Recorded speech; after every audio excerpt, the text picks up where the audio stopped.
उनकी कुर्बानियों को ये भारत याद करता है और नमन करता है। आज मुद्दा है न्याय संवाद। मेरे नेता राहुल गांधी इस समय बिहार की पवित्र धरती के पटना से दरभंगा में है। क्या चाहते हैं राहुल गांधी? हाथ में हथियार नहीं है। वो गांधी और बापू के सत्य और अहिंसा के रास्ते पे चलने वाले राहुल गांधी के हाथ में संविधान की बाबा साहब अम्बेडकर की किताब है। वो किताब बाबा साहब अम्बेडकर की, ये जो मेरी माता बहनें बैठी है, ये बाबा साहब अम्बेडकर के संविधान ने हमें बराबरी पर लाकर खड़ा कर दिया। इस आदि आबादी की हमें हक दिया, हमें अधिकार दिया। आज उसी संविधान के तहत राहुल गांधी जी ने तय किया कि वो दरभंगा में न्याय संवाद करेंगे। पूरे बिहार में शिक्षा न्याय संवाद होगा, रोजगार न्याय संवाद होगा, नारी न्याय संवाद होगा।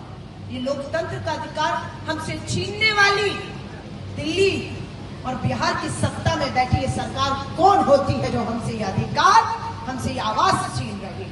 राहुल गांधी जी के दरभंगा में कार्यक्रम की बोला पुलिस प्रशासन में दबाव है, इजाजत नहीं दी जाएगी। और राहुल गांधी जी जब संवाद के लिए पहुंचे, दरवाजे बंद कर दिए, पुलिस प्रशासन आ गया, कुर्सियां उठा दी और संघर्ष चल रहा है।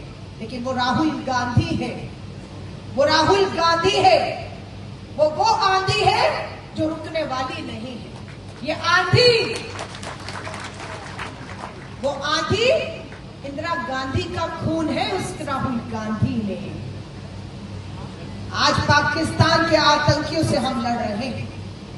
पहलगांव में 26 निर्दोष लोगों को धर्म पूछकर सर पर गोली मारी गई। राहुल गांधी जी, खड़गे जी ने कहा सर्वदलीय बैठक बुलाइए। कैसे आतंकी हमारे घर, हमारी सरहद, हमारा कश्मीर, हमारे पहलगांव में घुसता है और देखते देखते निर्दोष 26 लोगों के सर पर गोली मारता है। और वो 6 आतंकी, देश जानना चाहता है कहां है आज, कहां छुपे हुए हैं वो 6 लोग?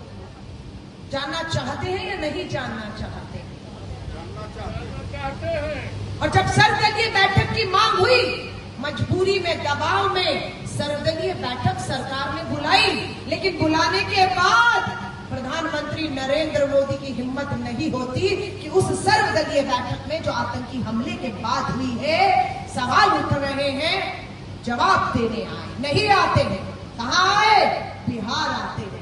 क्यों? क्योंकि बिहार में चुनाव है। नीतीश जी के साथ मंच पे बैठ के अटखेलियां हंसी उड़ा रहे थे, जबकि वहां पर शहीदों के शव भी अभी पूरी तरह जले नहीं थे। अंतिम संस्कार नहीं हुआ प्रधानमंत्री जी। फिर दूसरी सर्वदलीय बैठक बुलाने की मांग हुई। लगा अब प्रधानमंत्री आएंगे, लेकिन फिर भी प्रधानमंत्री नहीं आते हैं सर्वदलीय बैठक। आना चाहिए या नहीं आना चाहिए? देश के प्रधानमंत्री को आना चाहिए था या नहीं? क्या प्राथमिकता है देश के प्रधानमंत्री की? आतंकी हमला होता और क्या हुआ? सर्वदलीय बैठक में स्वीकार करना पड़ा कि सरकार से सुरक्षा में चूक हो गई है। अमित शाह को इस्तीफा देना चाहिए था या नहीं?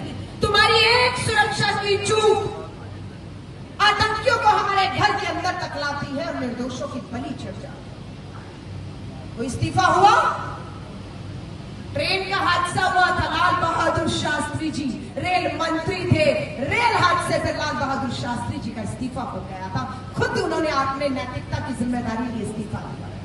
आज इंदिरा गांधी जी को पूरा देश याद कर रहा है। देश की पहली महिला प्रधानमंत्री, भारत रत्न प्रधानमंत्री शहीद इंदिरा गांधी को याद करते हैं, क्योंकि वही इंदिरा गांधी ने इसी आतंकी देश पाकिस्तान के 2 टुकड़े किए थे और बांग्लादेश आजाद करने वाली का नाम इंदिरा गांधी।